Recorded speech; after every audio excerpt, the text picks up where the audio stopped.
This was like one of the very first video performances, I guess.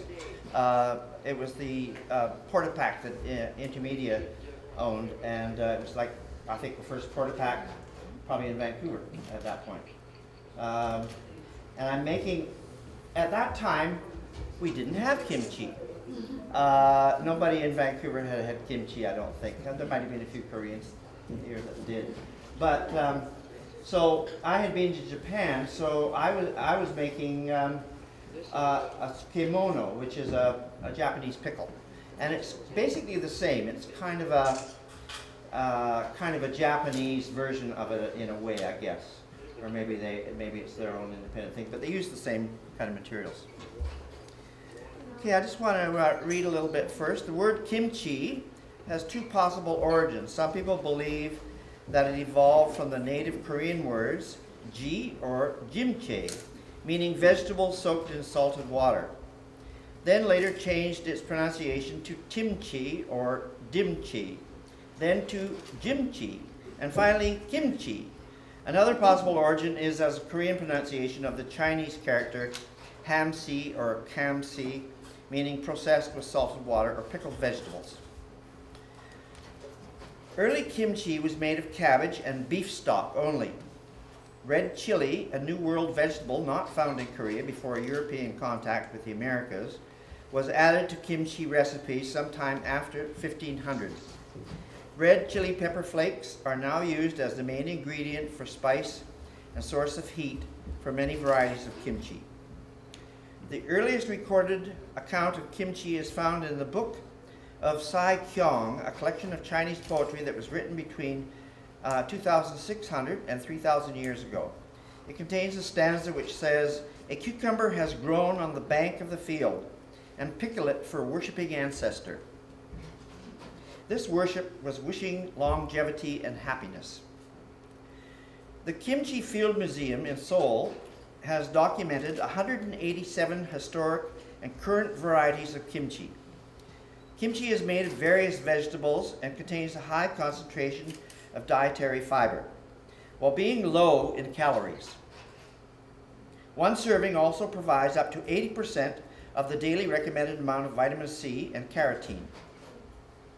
Most types of kimchi contain onions, garlic, and peppers, all of which are salutary. The vegetables being made into kimchi also contribute to the overall nutritional value. Kimchi is rich in vitamin A, thiamine, B1, riboflavin, B2, calcium, and iron, and contain a number of lactic acid bacteria. Among those, the typical species Lactobacillus kimchi. The magazine Health named kimchi in its list of top 5 world's healthiest foods for being rich in vitamins, aiding digestion, and even possibly reducing cancer growth. And in some places in Korea, it varies around the country. Some places they put oysters into it, and some places they put daikon and the pears in another, and so on. And you get the impression that maybe they kind of like throw anything into it. And I think it's one of those things that's preserved. Like they usually have these great big cauldrons, and they bury them in the ground, and it's like for the winter, I would think. I've already soaked the cabbage overnight, as you see here, talking about how you prepare it, in salted water overnight in the fridge. I didn't want to bring it out of the fridge and have to wash it and rinse it here, so I've already done that. And you'll see here, with Ian Wallace's help, I was able to make this recipe for you to look at.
You have to be careful you don't slice your finger off in this.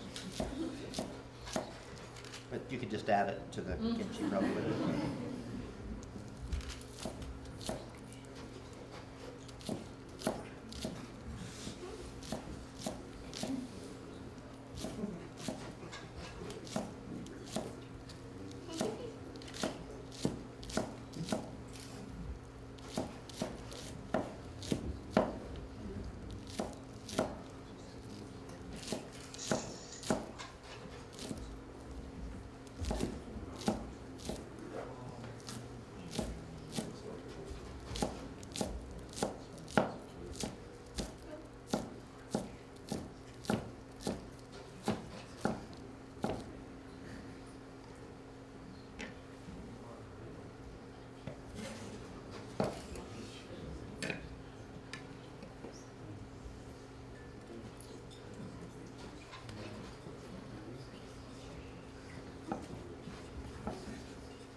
1 teaspoon of sea salt.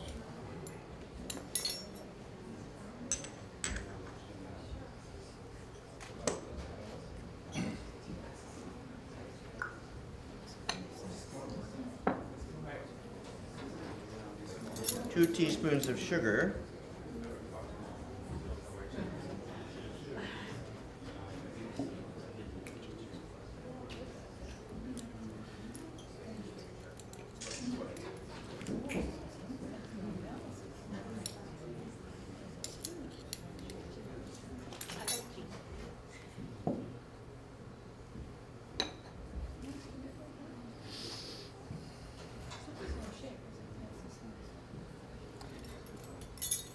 One tablespoon of green onions. And we'll put a few more.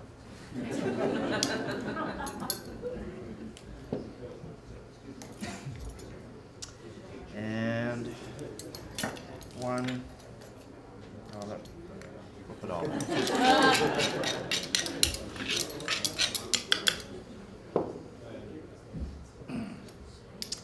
And let's see, this is a magic ingredient. This is the Korean chili flakes. I'm not quite sure what else is in it besides chili, but there are some other things, I think. And so it calls for 1. I think I'm going to put 2 in. You can put more in if you want, depending on how hot you want it. And 1 tablespoon of minced garlic.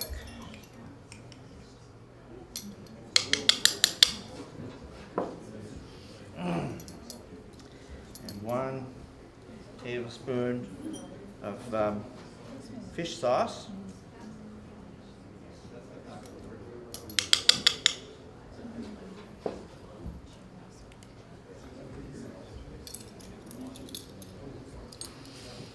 So I think I've got everything in there now. Mix it all up.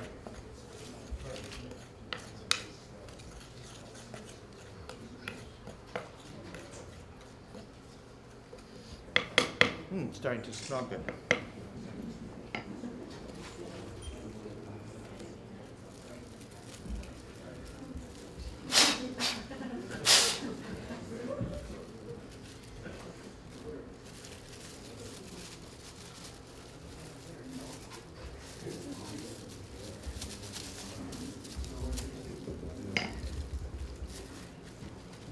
These are Korean gloves.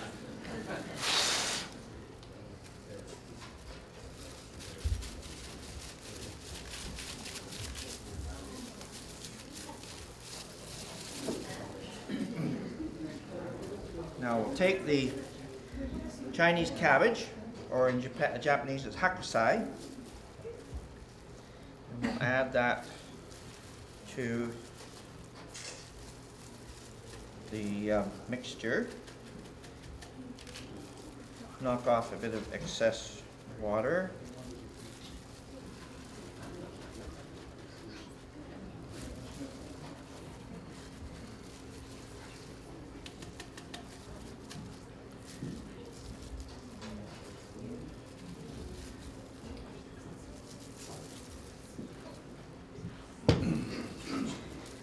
Then you mix it together.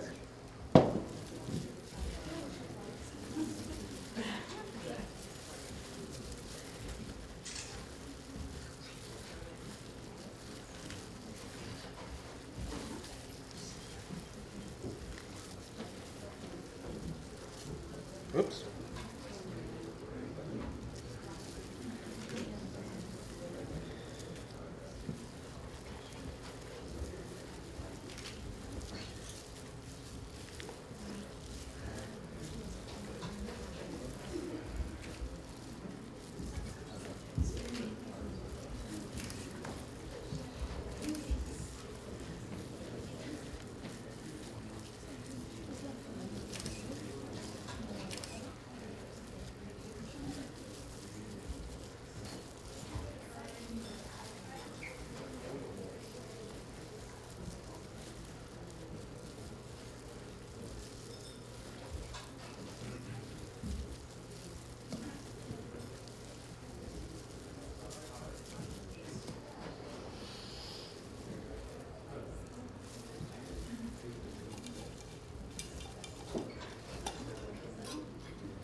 press it down very firmly.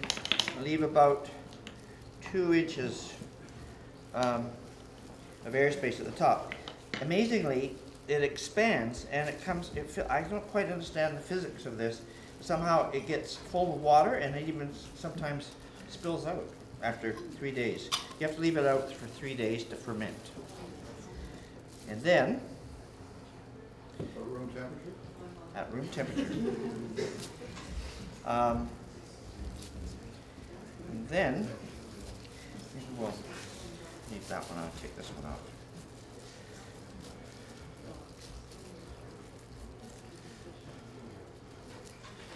I don't know how the Koreans get these Korean things out. Start at the back end, then Peel it off. Peel it off and the rest. Blow the rest. Sort of inside out. Just have to wash it off. There. Very good. Oh, did you know that? Okay. Now, this has been sitting for 3 days and then about 2 days in the fridge. It'll keep for months, actually, probably forever. But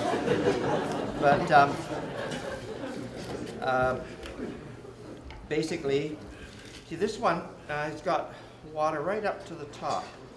See that? It's amazing. How does it do that?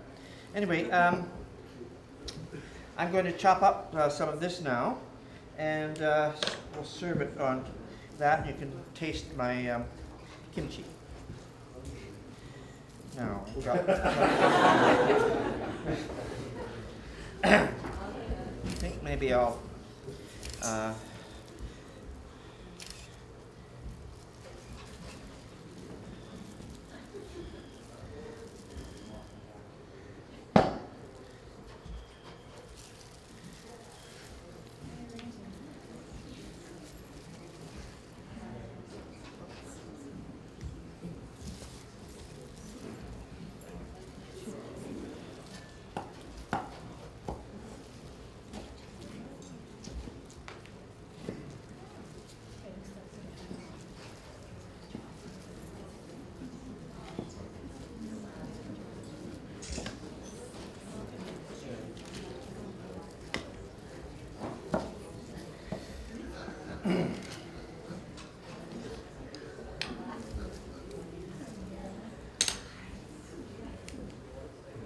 delicious.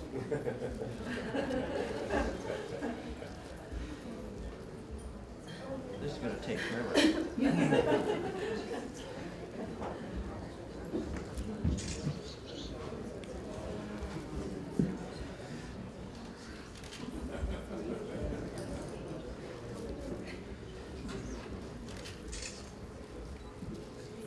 We're doing it this way actually so you can handle it. Normally you would probably just grab a piece or something.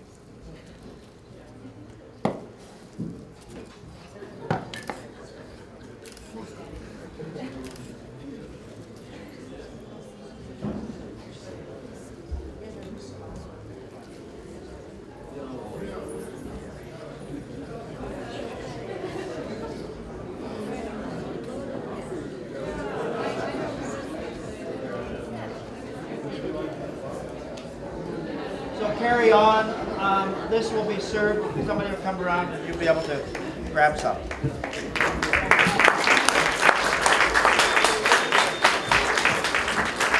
Glenn Lewis, everybody. Before I lose the crowd, just a couple of things I wanted to let everybody know. My name's Reed Shire. I'm the director. We're going to restage at least one more performance. At a time as yet to be determined because it involves doing it outside. It was originally staged at the University of Calgary in 1970 and it involves burning 400 yards of paper. So we're having to do it a little bit discreetly. Details will be on our website and we'll send out an email in advance of that so you all know about it. We'll be doing it on one of our beaches. I won't say which one yet. As well, City spies here, baby. yeah. As well, we're very privileged to be announcing the opening of a satellite gallery in downtown Vancouver. at 560 Seymour Street at the end of this month. It's been in the works for quite some time. You might have heard a few rumors about it. It's with the support of the Michael O'Brien Family Foundation and in collaboration with the Museum of Anthropology and the Belkin Art Gallery. So the three organizations will be sharing a gallery at the second floor of the 560 Club on Seymour Street, and we'll be inaugurating that space the day after it opens to the public with a show at Blanket Gallery, which is also there, with a piece that's related to the film works in the other room by Glenn called Four Corners. Or intersections. Four Intersections, my apologies. It's the first time it's ever been shown, and we're really, really happy to be premiering it for the first time and to be ushering in this new space in downtown Vancouver with Glenn's work. So I want to invite you all to see that. Please stay tuned to the website for all the details about the upcoming events. And my thanks to Helga Pakisar, to the staff of Presentation House for helping us put this all together, for the archaeology that went into it, to the Vancouver Art Gallery, who very, very graciously helped us find a way to install Artifact, the large ceramic mural in the opposite room, which has also had its premiere tonight for the first time in the state that was meant to be shown at. After 40 years. After 40 years. And thanks to Scott Watson, who also helped preserve it back in the day. So thank you all very, very much for coming tonight. Enjoy the show, and big, big thanks and congratulations to Glenn Lewis.